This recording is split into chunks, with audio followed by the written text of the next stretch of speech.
起来，那修行是这样啊，这种人就不一样。我修的不错哦，我有一个专业的技术跟人才，一定找我来做什么工作。像有些人文艺很棒的，各位这文艺那些一定请他们来做，就代表他的专业的程度被人家认同，他一定有个角色可以做，他固定可以有行动力的机会，对不对？所以要培养出这个专业人才，是吧？啊，以前讲钱呢，道场不用钱，不好不好？可以用钱的。如果因为我创造一个佛堂，这个佛堂可以培养很多的人才，钱知不知道？经营一个火车堂，这个火车堂可以创造出很多很多的人才。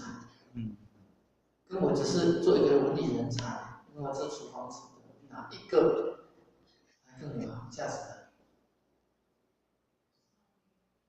懂我什么意思吗？不是说这个不好，但是如果你层次更往上，我觉得那个所以经营一个佛堂，经营一个道场，它可以生生不息。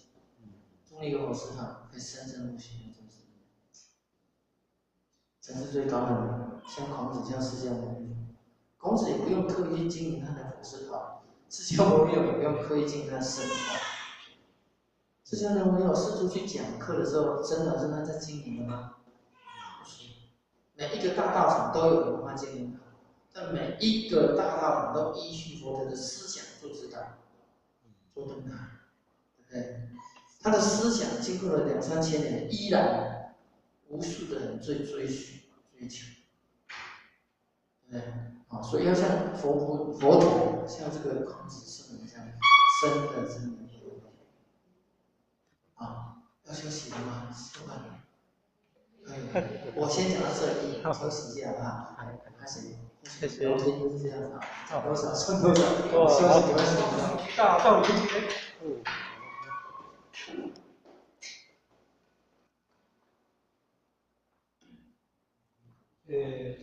是指挥权大于公，公大于高，那就这个中。